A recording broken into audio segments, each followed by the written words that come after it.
New Year. Happy 2025. We're ready to get things underway. An unexpected gift from the sky on New Year's Eve yesterday in the ReliaQuest Bowl.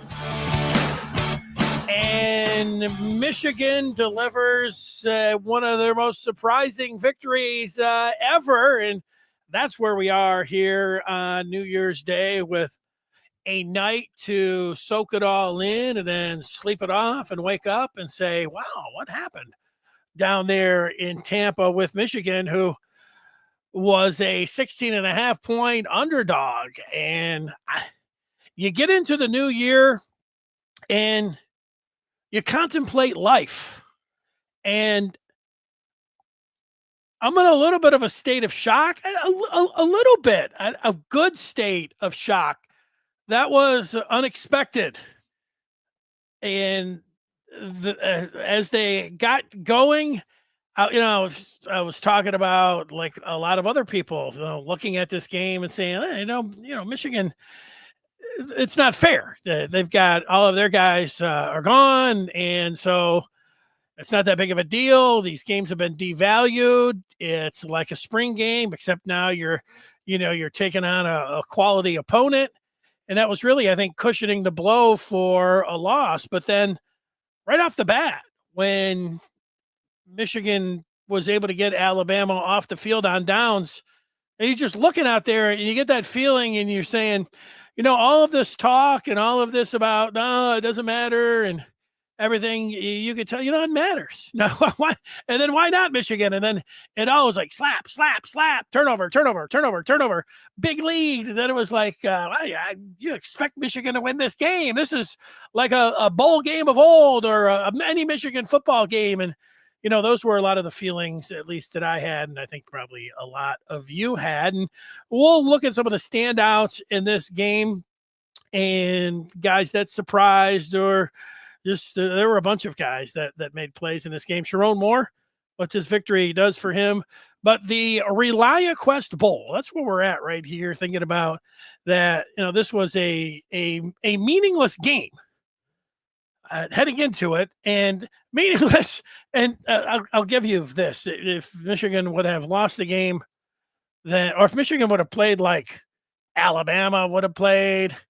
If the shoe was on the other foot, it'd have been like, it would have been like, you had this gigantic hangover and didn't drink at all.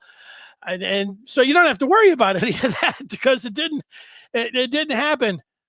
Meaningless if they would have lost, but meaningful when they win.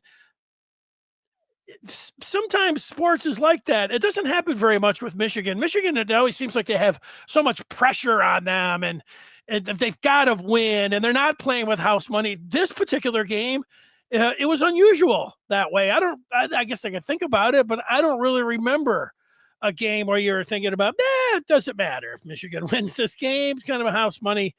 And yet, the beating of Alabama, the blue blood Alabama, and in the way they did it with their star quarterback was simply amazing. And really, from Michigan to go from the top of the mountain last year and beating Washington 27 to 34-13 in the national championship game, to then fall and tumble back down to like one of their worst seasons.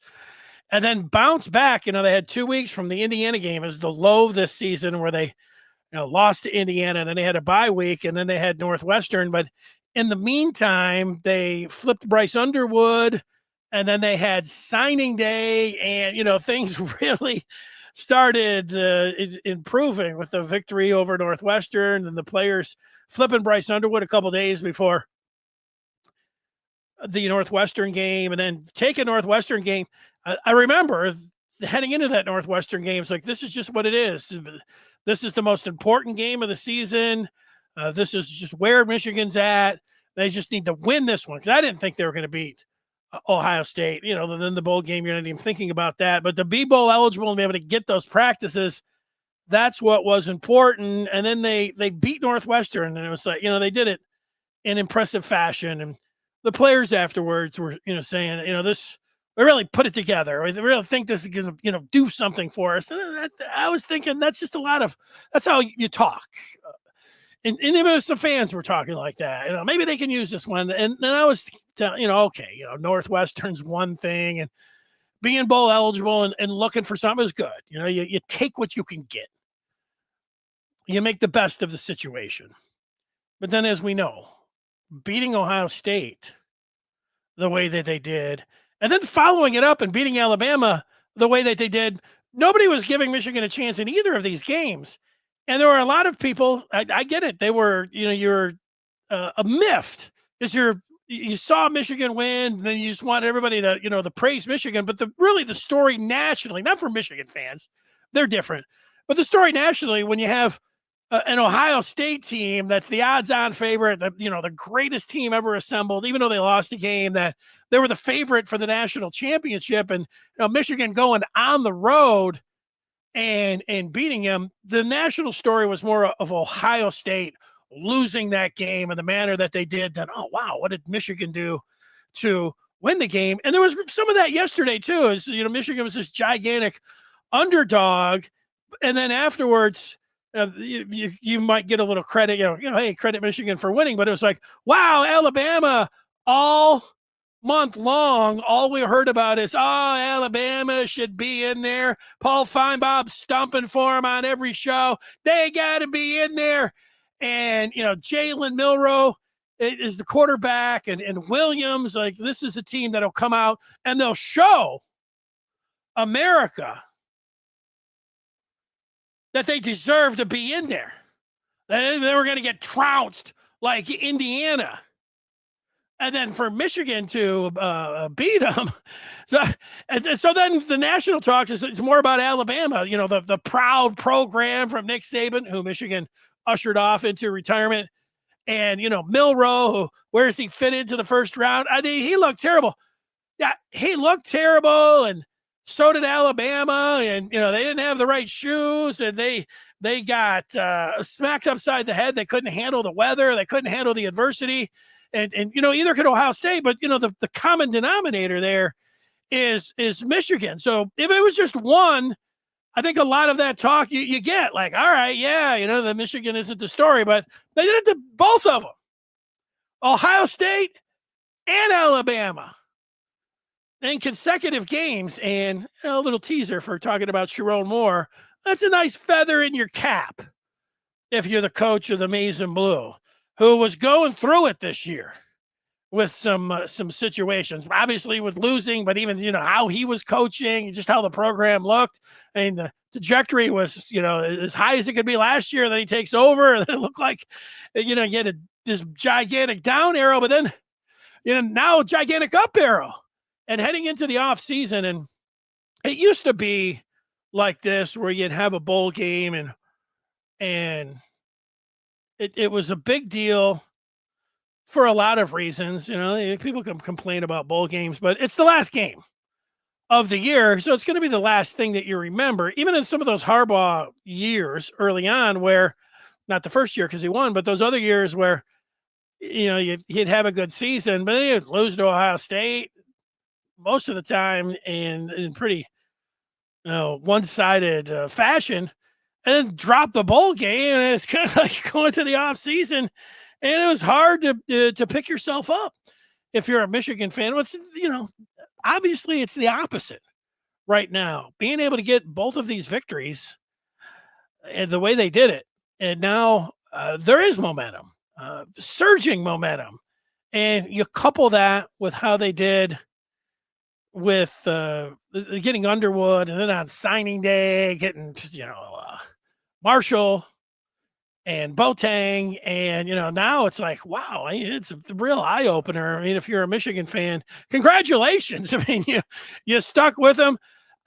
For me, it's weird. I think about everything that I can, put all of the analysis. I try to be locked in and tell people what I really think is going to happen, and then I couldn't have been any further away from the truth on how I was expecting this game to go yesterday against Alabama. The same thing against Ohio State. I picked both the Buckeyes and the Tide to steamroll the Wolverines. And so I'm sitting here on New Year's Day saying, man, maybe it's just best to just ride with Michigan all the time. Just whatever's going to happen. Just, hey, this is what my head's thinking. Forget my head. Turn my head off. Just pick Michigan. Just ride with the Wolverines. But if you do that, more times than not, you're going to come out, looking good, I guess. Well, watching that game, the rain starts coming down, and it happened pretty quick. Now the defense, they started making plays, but that first series, you get Derek Moore, you get Michigan turning the ball over on downs, and Derek Moore comes up with the sack. And then, you forget because they had just Josiah Stewart. And last year you had those two, Moore and Stewart, on the stop in overtime to beat Alabama in the Rose Bowl to get Michigan to the national championship game. And then you see Moore sacking Milroe on that first series and getting Michigan the ball. And you're like, Derek Moore is a hell of a football player. And I was guilty of looking at all the talent that Michigan did not have for this game. Graham and Grant and Josiah Stewart, just those guys up front. And sure, Will Johnson, that I didn't think about the guys that would be out there and that were going to be key pieces for Michigan returning next year. That was a mistake. I was just thinking, maybe a couple guys can shine, but not playing together as a unit. And they sure did. Obviously they get, after the downs, they get a fumble where the ball's squirting out of Milroe's hand like a, slippery piece of soap in the bathtub. And then he's throwing a pick and then another turnover. I had left to go let my dog out and push pause after the first fumble. And I'm down there for, he's taking his time. He's taking 10 minutes and I get a text from one of my friends and I look at what it says. And it just says OMG. And I'm thinking, while the dog, I'm like, oh, OMG. Why is he sending me an OMG? I know he's watching the game. And I'm thinking, I don't know, did Michigan have a big play? Did Alabama have a big play? Did, the rain, the skies open up even more? Is there a lightning bolt? Whatever. I don't know. What's OMG? Well, OMG is like, I go back up and so I'm like waiting, like, what is the OMG? Well, interception. I'm like, ooh, that is an OMG. But then another turnover. That was it. Michigan went in a span of like real time, 15 minutes from, all right, this is a meaningless bowl game that I'm expecting Michigan to get blown out, to they're up 16-0. Alabama's turned it over 4 times. Michigan's in the driver's seat. I'm like, I'm expecting Michigan to win this game now. I'm expecting Michigan to go out there and they did win it. They hang on. Their quarterback gets hurt. They go with Alex Orji. Nobody's, the running game. It's all about the running game. There's nothing about the forward pass. They beat Ohio State and they beat Alabama without throwing for over 100 yards in either game. I mean, you would never have predicted these kind of things. Never. Orji, who, that's all we talked about heading up. He's gone. We understand what kind of season that they had and everything else. But now he's going to be down there practicing with the team. So well, they're a guy short. But they're like, well, they'll probably put in Jaden Davis. Now they put in Orji to win this game for them. And, Orji was able to get the team out there. And he did have one turnover, but he was able to end up getting Michigan into the winner's circle with him as the quarterback for a lot of that, for the whole game after Davis Warren went down. So all of that, and it's just wild stuff to think about as you go through it. And then I was watching the fourth quarter right before I came on today, and Williams gets the huge punt return. It's like, I knew that Michigan had already won, but I got to tell everyone, and I said this yesterday during the postgame, I had the feeling that Alabama was going to score, that Michigan was just running out there was like an old time. That's for you young kids out there. This is the way football used to be played. you would just run the ball, play to your special teams, punt, and play to your defense. That's the way teams used to play football. All of the teams used to play that way, but it's changed. Definitely has changed over the last 5-10 years, where you go out there, you're looking to make a first down, and you're looking to. You can also win it by throwing the ball. That sounds making myself laugh. You could win the game by throwing a forward pass and getting a first down, and this was like a 1970s game. And, it's great in the end when they win it. But, so they're down there at the 15 with over a minute and 2 timeouts. And so everything's going on. You're like, Michigan's going to lose this way. I know I said it was meaningless and everything, but, is this really the way they're, but, the defense, it wasn't just Milroe stepping back and throwing terrible passes, but I don't know, Milroe looked like somebody had, they put somebody else into his body. I know that he slid down in the last few games of the season, but, I watched Milroe last year, and then I watched him 2 games this year. I watched him play against Georgia. He looked great against Georgia. I mean, he's running 60-yard touchdown against Georgia, 60-yarders. He's, throwing it out there. And then I watched him. What was the other? I watched him play against LSU. He was great against LSU too. 4 touchdown rushes. I mean, he looked like Lamar Jackson. And there are a lot of the mock drafters and NFL. They're like, this guy, he might be better than Sanders. He's got a higher ceiling than Cam Ward, and all of this. But the last few games, I didn't watch him play at Oklahoma, and so he didn't look like the quarterback in those other games. But if you look, Michigan, man, they really they poured in the pass rush on him, and it was all the stuff that we had talked about all year long. Oh, Wink, you're so predictable. Don't just pour guys in there and blitz and cover 0 and everything. It's going to cost you. But old Wink was out there in his cutoff shirt and his big belly. I'll call Wink, say he has a big belly. So do I. Good job, Wink. He just kept doing it. Pour him in there. Get the pressure on Milroe.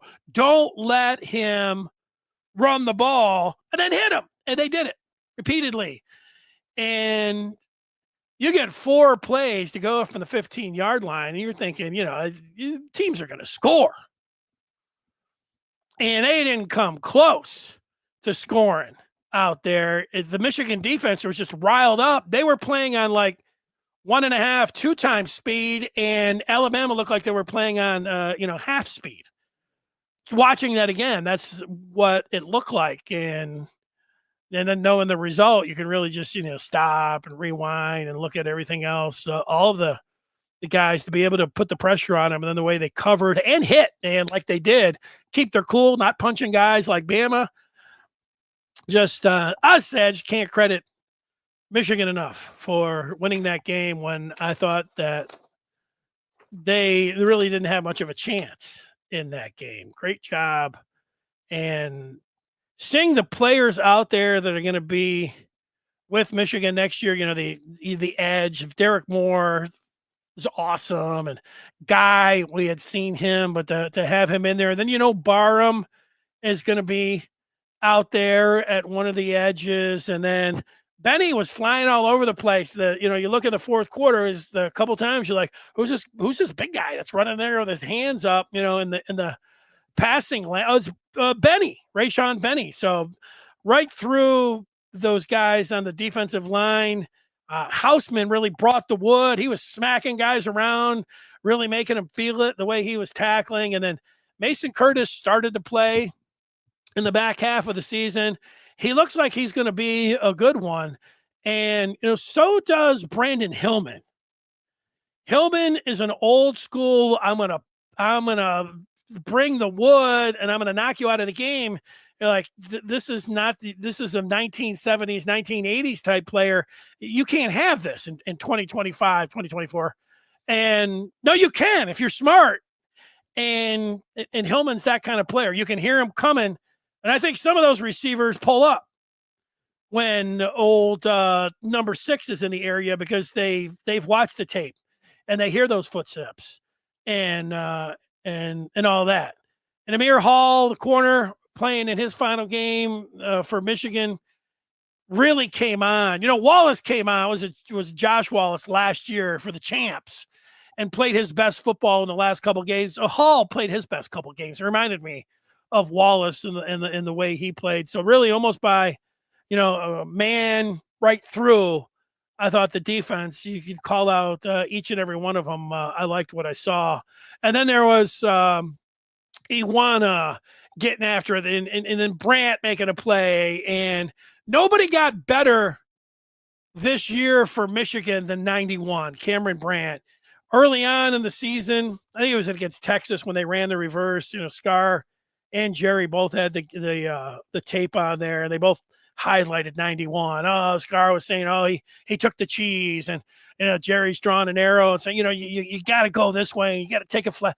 But Brandt, he did they have a most improved player? Probably. I would give it to him. He played that way. I'm very encouraged about his upside, and anytime he's out on the field now, he came up with one of those fumbles, and he's a hell of a player. So really the entire defense, they say, well, who stood out? Boom, boom, boom. Everyone stood out. They made Milroe look like, he was some kind of 4-string quarterback. They smacked their running backs and they created those turnovers, so all the credit goes to that Michigan defense, who the previous game held Ohio State to 10 points, and now this game holding Alabama to 13 points. Those are things that, if I was gone for 2 weeks and didn't see either of those games and I came in and said, what if I told you that Michigan's defense held Ohio State to 10 points and Alabama to 13? That's all right. Okay. And then what if I told you that Michigan wouldn't throw for over 100 yards in either of those games, or they wouldn't throw for 90 yards, they wouldn't throw for 8, and they would win the game? So, yeah, okay, right. Those things don't happen. And yet that's where we're at. I mean, so this is Michigan football 2025. These two games were just incredible feats,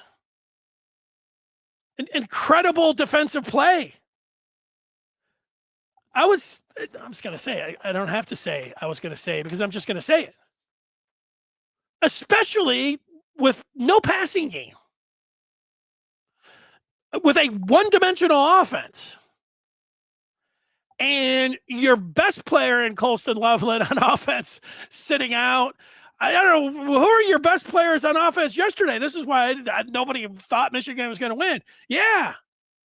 Michigan's best player on offense was Colston Loveland all year long. He wasn't there yesterday. So you say, okay, well, it's going to be the running backs, because Khalil Mullings was the MVP against USC. Look at what he did against Ohio State in that 3rd and 1 where he broke out. Khalil Mullings is a hell of a back. No Khalil Mullings. Say what you want about big play Dono and the one-armed bandit and everything else. If he was in there and saying, all right, you're going to give Donovan Edwards 25 carries and see what he can do. Donovan Edwards. Enter Jordan Marshall and Ben Hall. Load those two guys up. Your left tackle, so you got to put the right tackle, who, man, had big time struggles. You're going to move him over to left tackle. You're going to play a kid, true freshman, over at right tackle. Are you kidding me? Morris, who's your wide receiver, he's gone. You don't got anybody. I know you had Fred Moore. That was he had a nice start. Actually, Michigan on offense, I think they channeled the Lions a little bit. It's a smart thing to do. Other teams are going to do that. You're watching the Lions. You're like, the Lions are incredible to watch on offense. Well, now everybody's, Davis Warren did a 360. He did some kind of pirouette, handing off to, that looked like something that the Lions would do.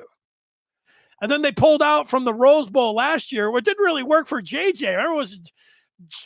Did they throw to JJ and then he threw and completed it? But then he took, scrap that play. It doesn't really work, but they went to that one.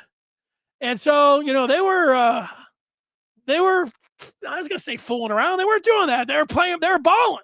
going out there knowing that I had to create something and practice it heading up. But then it wasn't at some point. It was pretty quickly that Sherrone Moore was like, I don't know. There was the weather report was going to be this deluge. But when Michigan got 1 turnover, 2 turnovers, 3 turnovers, 4 turnovers, right, right off the bat, the turnover on downs, that Moore's like, forget all of this. We're just gonna run the football right up the middle every time and play to our defense. And that formula, I know there's got to be a lot of teeth gnashing in the game. I felt it myself, like, what is this? But it was the Penn State game from 2 years ago, and Sherrone Moore was the offensive coordinator and head coach in that game, right? And then here he was again. I think Sherrone just said, we're putting in the Penn State offense from 2 years ago, and that's what we're going to do. And he would have been criticized. I don't know about how heavily, but and everything else, because again, this was one of those games where it's like, whew, but he won it. And that's why they have the scoreboard up there. And so all of that is great for Sherrone Moore. And that's what I'm thinking about the ReliaQuest Bowl and what it meant and the players that stood out. And then I do want to get to that final piece, which is Sherrone Moore. First, before I talk about Sherrone Moore, and then I'll take your feedback at the end. I'll go through it. Why not here in 2025? You may have your resolutions that you've thought of. I have my own. Get in that pool. Work out. Stop eating so much. You want to have a resolution to follow Michigan and know everything that there is to know and have fun while doing it. Well, this is it. The Mason Blue Review. It is it's fun. It's exciting. It's the place to be. Join up by going to michigan.rivals.com, and we'll see you over there. And for Sherrone Moore to have this turnaround after the Indiana game, where things looked pretty bad, 5 losses, and they were going to go down to Ohio State and get thumped, and then, they were going to go play in the Pinstripe Bowl or something else with everybody checking out, and we know what happened. And then for him to come out and coach the way that he did in these last 2 games, and for Michigan to recruit like they did for the last month, Sherrone Moore went from, I thought, the doghouse or the doormat to the penthouse. At least in a how I was looking at him, I was looking and I was concerned. The sideline things that you have to have is the field marshal, and has he filled in last year? He seemed like he did a fine job, which isn't the easiest thing. No one won the challenge and all the different things, and he did a fine job. But then this year in the back-to-back games, Dan Lanning embarrassed him with the fake punt. That was the one of the big turning points in the second half, and Jim Harbaugh would have never been caught like that in a million years, but Moore was. And then the worst thing that I had ever seen from any coach was the clock ticking down against Indiana. They didn't call a timeout, and I was thinking, nope. But he's really from then. You learn, and there's more things than just coaching on the sideline. But he motivating your team. However, you're starting to tick things off about what the most important things. You probably have a list of like 100 things, certainly 10 that are the most important things as a head coach. Putting together your team and motivating them to play in big games, I'm going to put that pretty high up on the board. And what he was able to do these last 2 games, you do it once, it's Ohio State, great job, everything else, but but 2 games against the Tide and the Buckeyes. I got to give him the highest score possible for being able to do that. Recruiting, being able to connect, be a closer in recruiting. Yeah, it's nice to have, Jolin in your back pocket and Portnoy. All those things are great, but use Michigan the way you're supposed, and he has. And so great job there. That's pretty high up on the list too, being able to bring players in, relate to them, and then get them. And so, yeah, he's done that. And then being able to work this transfer portal with his general manager, sitting in there and every day being able to deal with that. I like it. I like what he has been able to do there. So if you wanted to say, look, you could just come out and say, great job by Sherrone Moore, the future looks bright. Let's see everybody in 2025. I could have done that. It wasn't the prettiest game, but it was in a lot of ways a fabulous game for Michigan to be able to win it. I could have just said that too. It said, good night, everybody. So that's how I feel about the whole thing, about the game, the players that stood out, and then Sherrone Moore. I could probably go to a lot of different guys on offense. I mean, I mentioned Sprague in there as a first time, and Marshall, 100 yards, and people saying, well, who does he remind you of, and all these things, and of what Michigan backs. I've heard, Blake Corum, and I thought a little bit, I can say a little bit like, if I could put two guys in there, Corum, and somebody was mentioning Charbonnet, I see that. I felt like he's not as big. He's the same height as David Montgomery, but I like the tough running. We saw him, wasn't it against Northwestern that he took off on like a 63-yard run? You saw a glimpse of what he looked like in the open field, but it wasn't that. It was a lunch pail. I'm going to hang on to the ball, and I'm going to get tough, banging yards in there, and a 10, 12-yard, couple of those. That's what it's going to be. That reminded me a little bit of Montgomery from the Lions. So those are some of the things that I'm thinking about and what's going on. Here's Rob talking about Wink and also saying Sherrone Moore and the staff got it going on. They came to play, and the culture matters. Yeah, I'm with you. Cultures, you can use it a lot of different ways. I think the culture part where you had Michigan and you had Orgy leaving and in the transfer portal and coming back and being out there, I think a lot of that is a culture thing. Here's old BN coming in. Happy New Year. Should have called play action. Alabama was begging Michigan to call it. May have really broken the game open with it. Yeah, I don't know. Orgy throwing the ball may have thrown it to the other team too. Sure. I hear you. Let's see. Free Climb is talking about this made this a successful season. I agree. It's a weird thing. I heard it a long time ago about Michigan, Ohio State. You say hear people say this. You can lose every game of the year if you beat Ohio State. It's been a good year. It's like, okay, okay.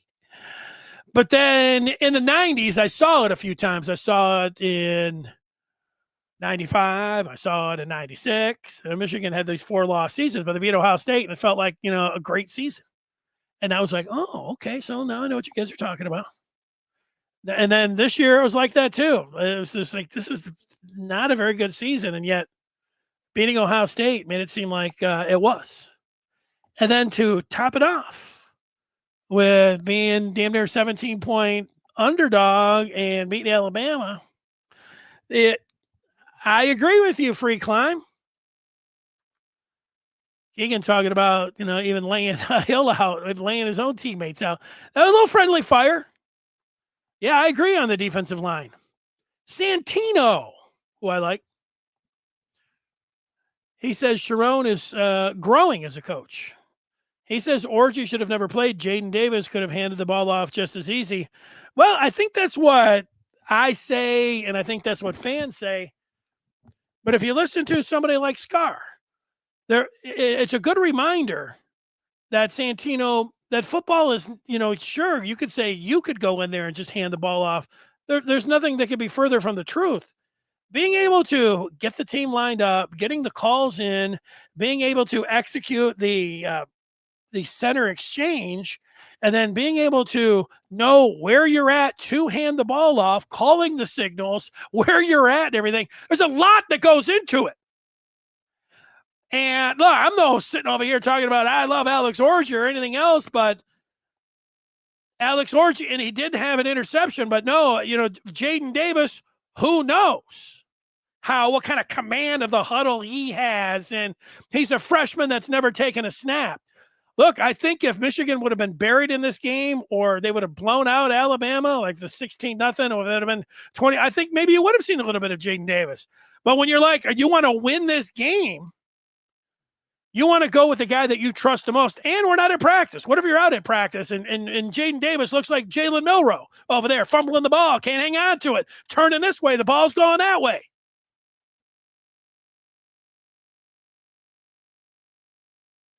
He's a true freshman and hadn't played a snap. And yeah, I know he came in with big time credentials, but I hear you on that, but I'm not criticizing. I was thinking during the game that I wanted to see Jaden Davis too, but I think you got to come back a little bit and say, okay, that was the right move. They won. And there were no instances of a turnover. But you can't say, oh, well, Jaden Davis could have just, no, you can't say that. You could say it, but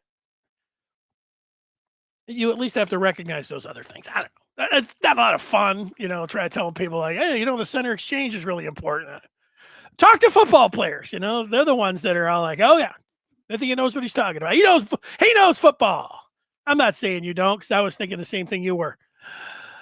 Old Free Climb is talking about getting those 8 wins, beating all the rivals, beating the Tide, getting the number 1 recruit, the greatest area of need, number 1 running back in the portal.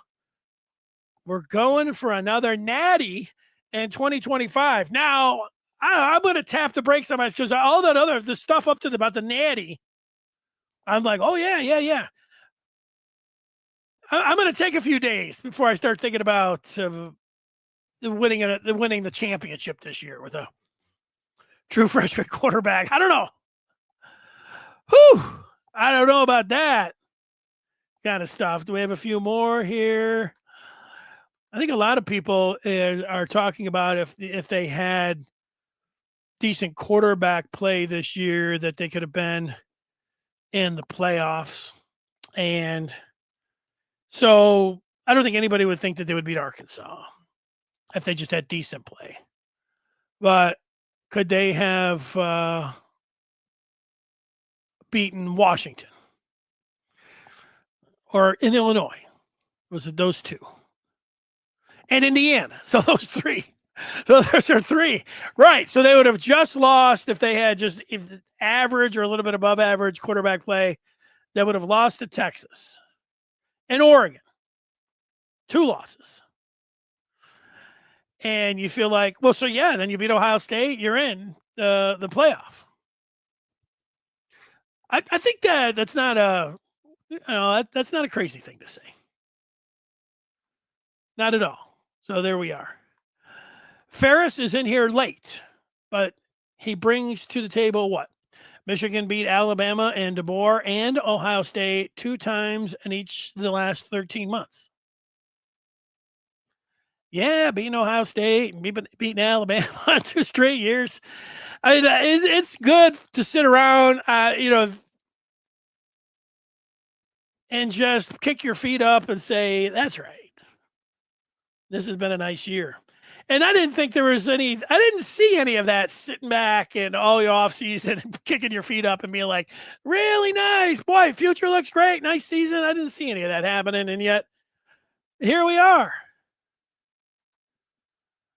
Yeah. And then this reality of Rob talking about Bourbon Street. Yeah. They've canceled the Sugar Bowl. I didn't see exactly what, I don't know. It looks like terrorists, double-digit people, mowed down on Bourbon Street.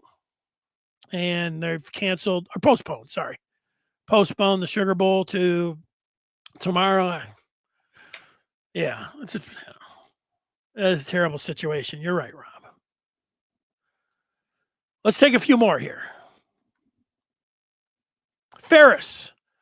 Watching the Lions and Michigan back-to-back is crazy. Lions never punted. Meanwhile, Michigan was hoping for penalties to get first downs in between runs up the middle. Yeah. It's funny. You add the Lions, and like I was saying that I completely missed on the Ohio State game. I completely missed on the Alabama game. I thought Michigan was going to get beat pretty bad in both of those games, and I was wrong.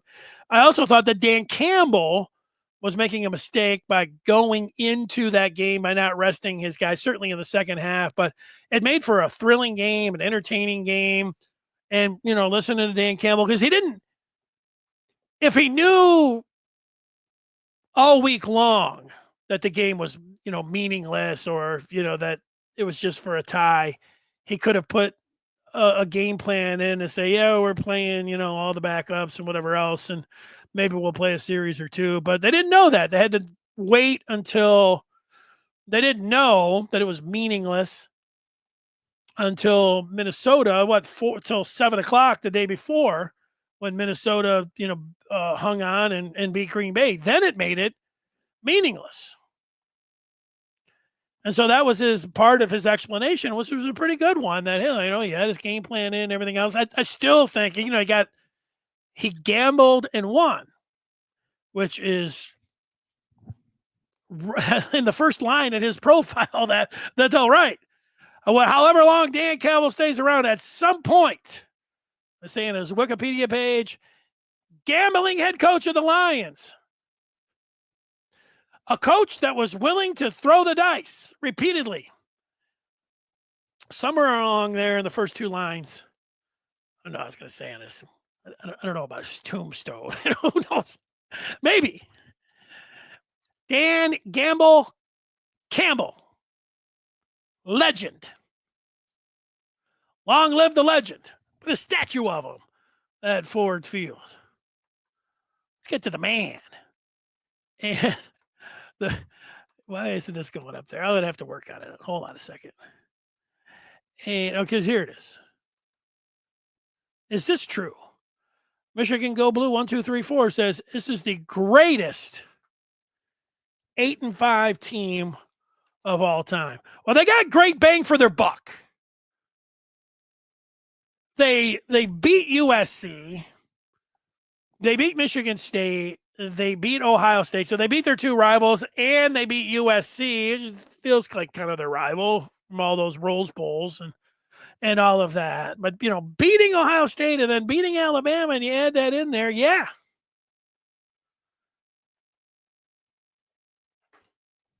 I mean, if you can, as much as you can be excited about an 8-5 season, we do all these things in the offseason, like, well, what about this? What about that? If they lost 5 games, could you in any way?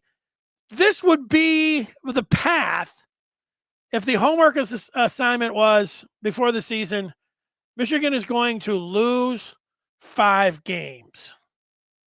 Make it a good season. How would you do that? You definitely would have them beating Ohio State. That would be the number one thing on there. And beating Michigan State. That would be on there too. And so then you got to get between Oregon, Texas, and USC. I mean, if you're going to lose 5 games, would you rather have lost to Northwestern and beat Texas? I mean, I guess. But then you would have been saying, what? Beat Texas, lose to Northwestern, beat Washington, but lose to Minnesota. No, I think this is about as good as you can get in terms of, and yeah, Northwestern's a trophy game. You could bring that up. Rob says, wait until Oregon stomps Ohio State. The warm excuse is incoming. Stomps? Maybe they'll stomp them. I wanted Boise to win last night. So let's root for the Big Ten. Nope, I wasn't rooting for Penn State at all. I also bet a couple bucks on Boise. And, Yeah, how's that going? How'd that go for you? That didn't go good. OT prefers a defensive slobber knocker than a high scoring game. Ooh. Let me think about it. You know, what was the game that I was watching? So my brother-in-law got tickets. My niece, his daughter bought him tickets to the Lions and 49ers game. And so when that game was going on Monday night, I was hoping, even though I thought that Dan Campbell was making a mistake, I wanted it to be a good game because they went all the way out to California to watch the Lions. And then as the game was going on, there were fireworks. Neither team was stopping. They weren't punting. The hell for the first 10, 20 passes. Neither quarterback had even a drop. I mean, it was just a shootout. And I'm like, this is a very entertaining game. So I can't, I like a variety. But the way, it's like in baseball. In baseball, I always say I like to go to a game. I like to see a few home runs. And I don't mind seeing a, 8-7 game. But then in the playoffs, give me a great pitch. Give me a 1-0. So maybe in most of the games, I want to see a track meet and I want to see fireworks. But you get me into a rivalry game or a bowl game or a big time opponent. That's where I want defense and I want it coming down to, that kind of thing. Oh. I hear what you're saying. I said I like Santino. I like him even more now. Santino. Now, see, I've got a couple of things that I need to write down. Maybe I'll just remember them. I forgot who said Natty for Michigan. See, I was thinking college football playoffs, but you do have to remember we don't know about the quarterback position, but I'm ready to go to Michigan and talk about them getting to the playoffs. I think they're a playoff team next year. Quarterback, of course, is huge. Now Santino's talking about Michigan having the number 1 defense. The number 1 defense. Well, we all like Wink now. I like Wink. They got to replace Graham, and Graham, what we saw in that bowl game was pretty encouraging. You love Derek Moore and Guy. I think everyone is on board and likes the Barham position switch to edge. The keys are going to be some of these young guys. And I like Mason Curtis. The more he plays, the more you like him. I think Shug Hill, the up and down season that he had, there was some stuff going on off the field. I never could verify it. I had somebody call me. What was the week? I think it was heading into was it the Ohio State game or the Oregon game? I was bitter. I came on here. I was like, this team's got, bad leadership and all, whatever it was. Well, I had somebody during the week call me and say, oh, yeah, they're fighting on the team.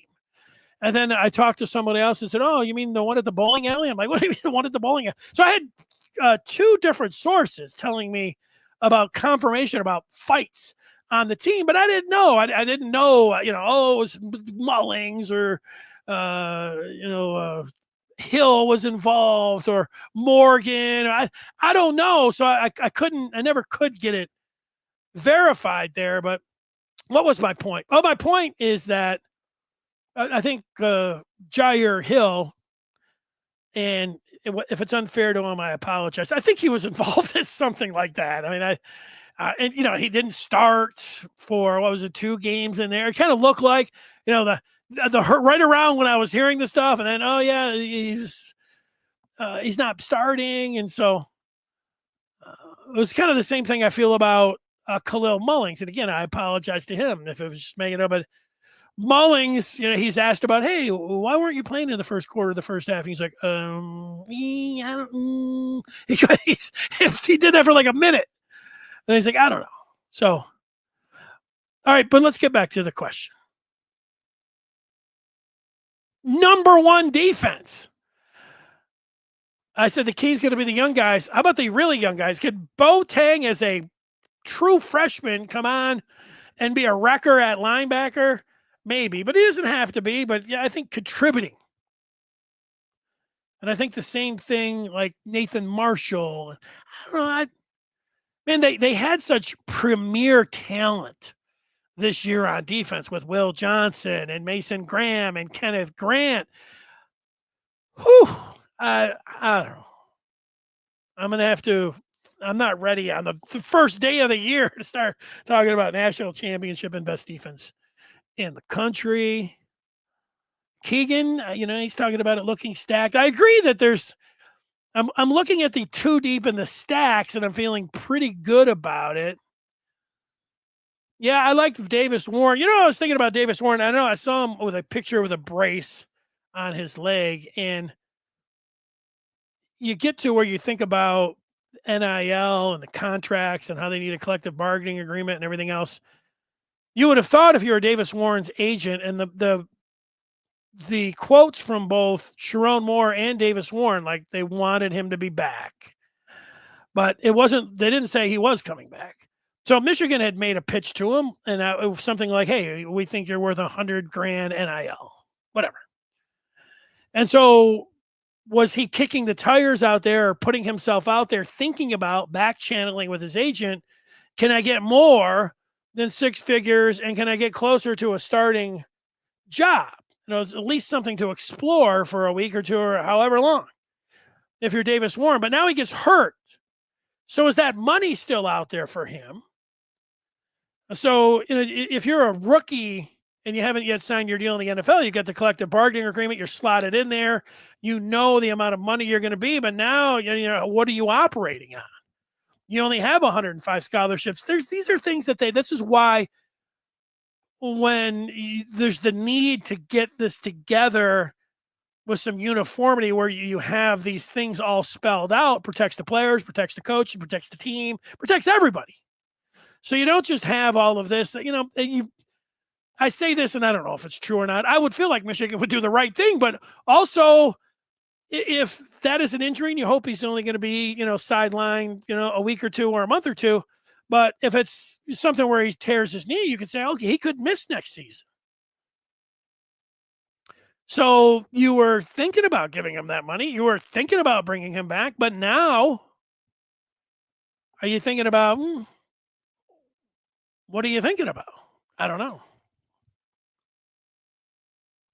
Chuck is feeling dirty, but he's rooting for Notre Dame. He's so anti-SEC. I want them all to lose. You need people to root against. It's the Chuck. I'm right there with you. It's Al Pacino in Scarface. His great role where he stood up and said, "Hey, you need people like me to point at and root against and say, there's the bad guy. That's the SEC." My friend asked me yesterday, he texted me, he said, would I vote for Nick Saban to be the college football commissioner? And I immediately wrote back, no. That was it. No, in caps. Nick Saban does a fine job on TV and everything else, but Nick Saban, SEC, anybody that you put out there, all of a sudden you're like, oh my God, this guy? But then he said, well, who would you vote for to be the college football commissioner? And I said, Chris Fowler is who I said. Now, he's a broadcaster, but Chris Fowler doesn't seem like he leans any particular way towards the team. I would even take, I know this sounds crazy, I would have Kirk Herbstreit be the college football commissioner before Nick Saban. And I know people are like, no way, he did Michigan dirty twice. I know that. So I get that thing too about a Herbstreit. And then my friend, I said, well, who do you think? He said, if it wasn't Saban, he would want Chris Peterson. And I thought, Peterson, he's on the old Washington, Boise, Washington, and then he retired early. And, he's on, you see him on the broadcast, CBS, I think. He's on there. Do people hate him? Almost everybody they put out there, I hate him, or, no, he's totally biased. And I don't know, is Peterson? I don't know if Peterson has some skeletons in his closet. We were going through the names, Condoleezza Rice and all this. I'm like, I don't know about Condoleezza Rice. But yeah, I get the rooting against the SEC. That's kind of fun. I mean, I'm rooting against the Big Ten, not I'm rooting against the Big Ten teams, and I'm rooting for I don't know. Am I rooting for Oregon? I don't know. I'm not rooting for Ohio State. Is Ryan Day going to get fired if they get embarrassed in the Rose Bowl? So, if Oregon adopts Michigan's defensive game plan, they should have no problem. Yeah, I don't know. You would have thought Tennessee would have adopted that play. You know what? I do think, with Michigan, Michigan was like, we're not going to let, what's his name? Jeremiah Smith. We're going to bracket him and we're not just going to let him free roll. And he pushed off on the one to get a top, but we're not, we're seeing what we can do. And Tennessee was like, we're all set with this kid. What? I mean, it seemed pretty. I don't know. Like, so we're fans, and I just watch it. I would have thought that would have been something that they would have put up on the board. This is the number one thing that we have to do. And Tennessee, maybe they just had great confidence in their corners or whatever else, but they're manning them up, and that didn't work. It was like Penn State last night. Penn State, I screwed this game up with the analysis because Penn State, statistically, you can throw on them. Their pass defense is not the greatest, but the run defense is really good. So you had Ginty.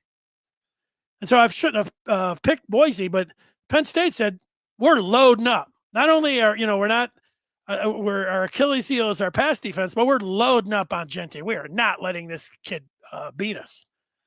We're overpopulating the line. We're putting, 8 in the box, 9 in the box, whatever it was. And that's what they did. And Boise was able to throw on them left and right.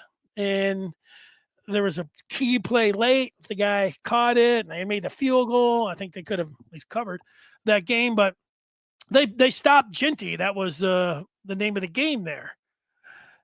I think stopping the best player on the other team, when you start having one or two, but that's the game plan. Notre Dame will probably get blown out. I think Georgia's going to win. I know that it goes against what Chuck, what he's rooting for and everything else. OT likes big hits over TDs. I like big hits too. Smash thinks the walking excuse will find a way to lose. Ideal situation for Michigan because Day will keep his job and lose painfully. Yeah, that's kind of the perfect start to 25 as we think about it, isn't it? Day loses an excruciating, painful loss to Oregon, and yet they got to keep him down in Columbus. Boy, yeah, that's the one. That's it. Nobody's rooting. There's no way Ohio State. There's a little go Lions. How about the Michigan Lions Vikings game? Got to have the players for the scheme. I can't believe Michigan beat Alabama twice. How many times did they sack Jalen Milroe? Like, 12, 13 times? I can't believe that either. What are we saying? Rob is saying not a win, but I want to see a close game. Is that what we're talking about, Notre Dame? Yes, I want to see a close game too. Notre Dame did lose to Illinois. Georgia lost to Alabama. I mean, if you start playing that game, maybe Michigan should be in the Final Four. Yes, Hillman, OT,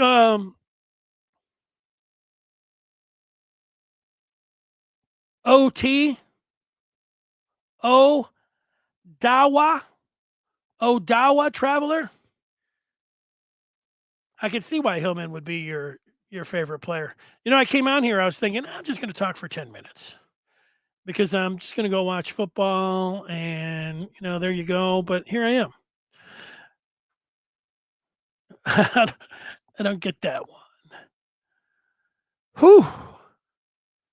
All right. Let's see. I'm going to take, if there's any new ones in here, we got Charged Sugar.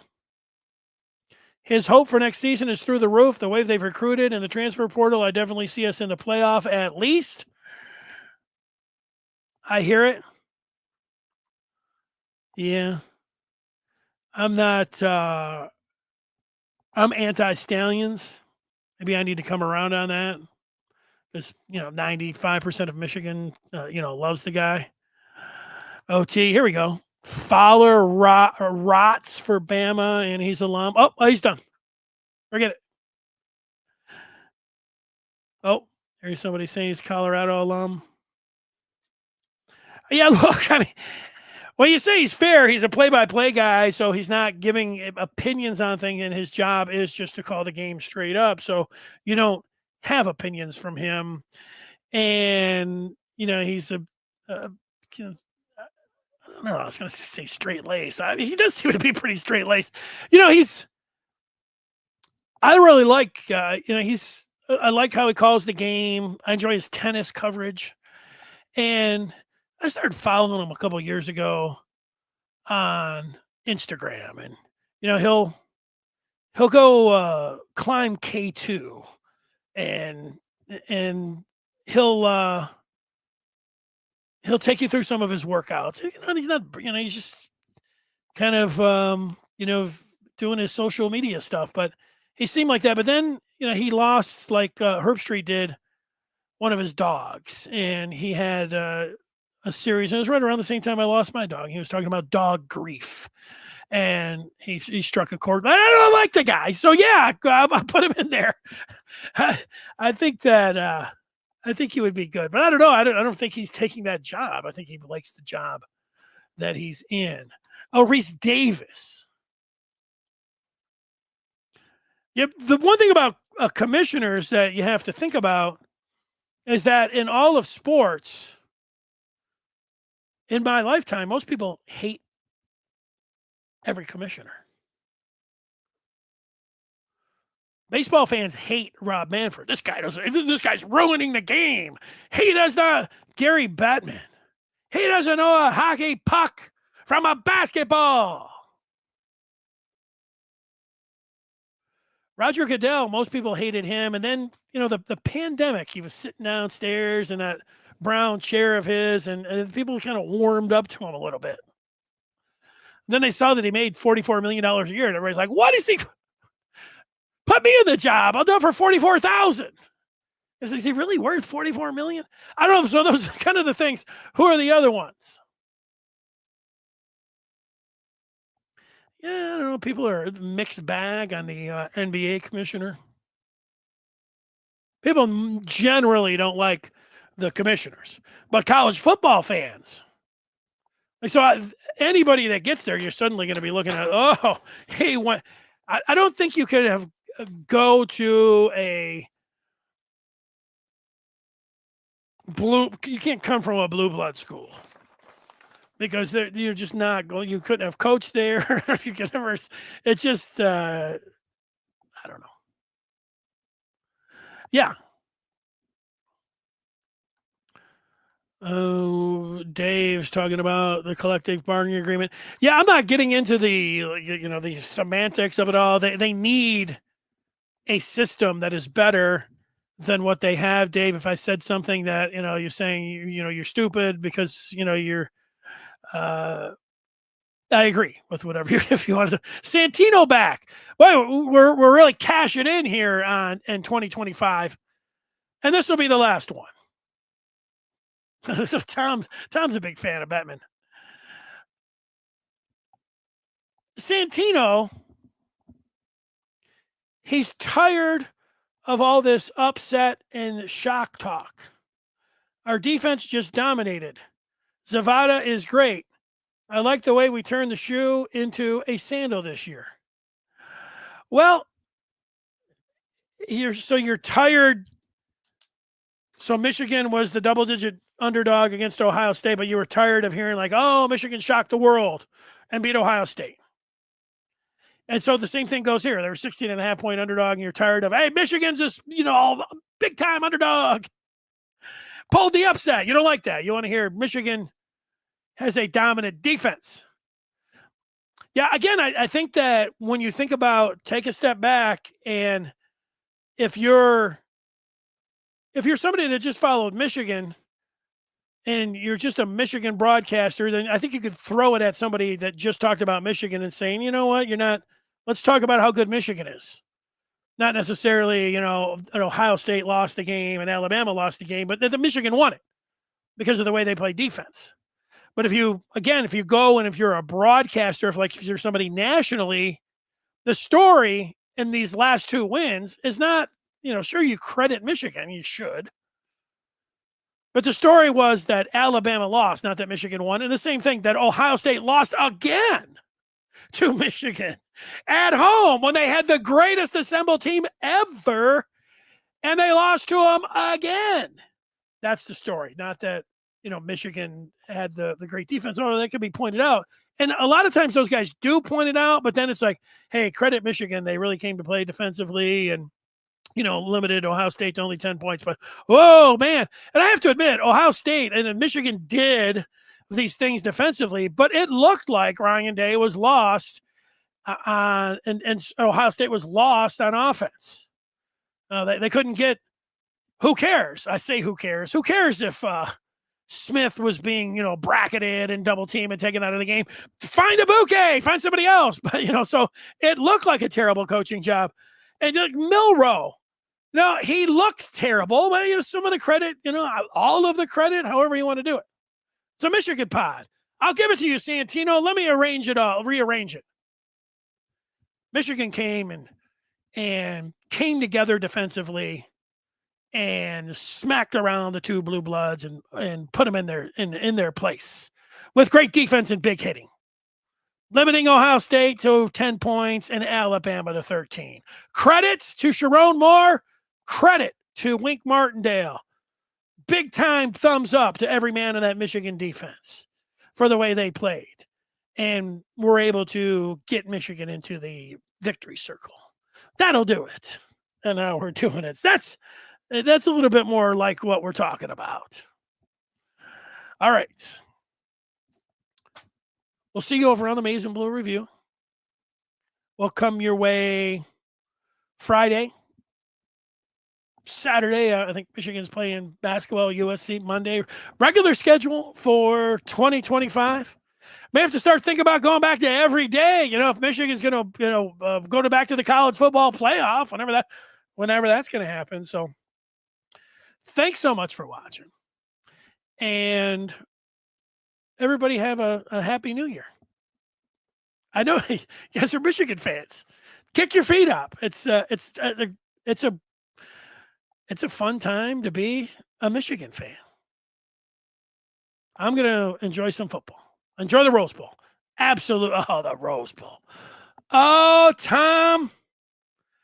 There'll be a time when I look out there and you see it and it takes you there and you look at that place and all of the memories come rushing back.